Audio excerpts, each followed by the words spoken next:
Samedi dernier, les forces de l'ordre ont retrouvé le corps de Lisa, 45 ans, dans le coffre d'une voiture à Nice.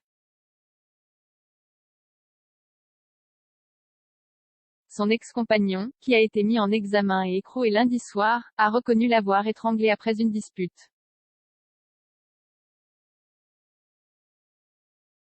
La famille de la victime organisait ce dimanche une marche blanche où près de 500 personnes se sont réunies.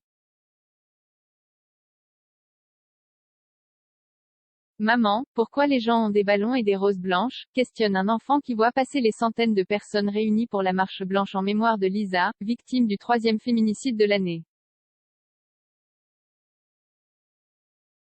Cette femme de 45 ans a été retrouvée dans le coffre d'une voiture samedi dernier à Nice.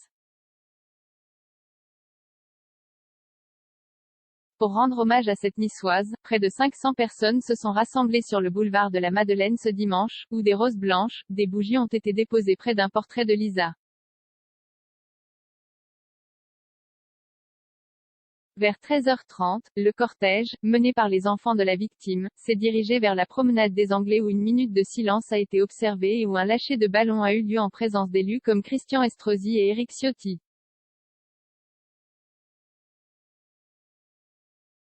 Quand il se passe quelque chose comme ça, la seule chose qu'on veut, c'est être unis. Quand ça touche un proche, c'est comme si c'était nous, lance tristement Yaska entouré d'Alba et Eddy, la vingtaine, qui sont des amis proches des enfants de Lisa.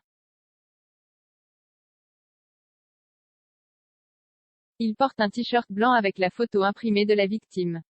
C'était important pour nous d'être présents pour eux. C'est l'entourage, c'est le quartier. On se connaît depuis toujours. Si ça nous arrivait, on aimerait aussi qu'il y ait du monde. Quand il se passe quelque chose comme ça, la seule chose qu'on veut et dont on a besoin, c'est d'être unis. C'est tout ce qu'il nous reste. Pour aider les enfants, une cagnotte solidaire a d'ailleurs été créée, notamment, pour payer les obsèques et les dépenses urgentes. L'entourage mais aussi des personnes comme Farah, étudiante en droit, ont souhaité marcher en mémoire de Lisa. Elle confie être passée par là, se souvient de menaces telles que « si j'avais une arme, je t'aurais tiré dessus ». Alors aujourd'hui, en regardant, les larmes aux yeux, les enfants de Lisa, elle s'estime chanceuse d'avoir pu sortir de cette relation. En 2021, 113 femmes avaient été tuées par leurs compagnons ou leurs ex-compagnons selon les chiffres du collectif Nous Toutes, qui relaie sur les réseaux sociaux le décompte des féminicides depuis 2018.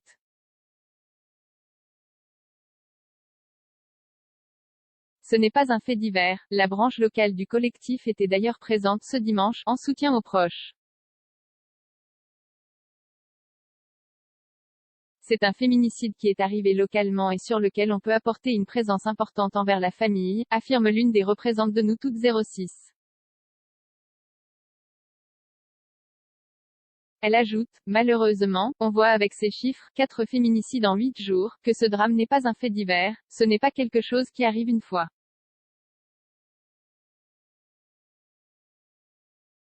C'est représentatif d'un problème systémique, qui se rend visible par ces actes, qu'il faut continuer de combattre, en sensibilisant, en interpellant, pour qu'il y ait plus de moyens mis en place et pour que ça ne puisse plus se reproduire.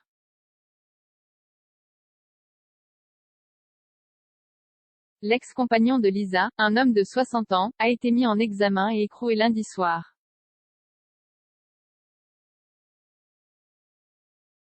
Il s'était présenté à la police samedi dernier et avait reconnu avoir étranglé la victime à la suite d'une dispute dont les raisons sont encore à établir précisément, a indiqué le procureur de la République de Nice.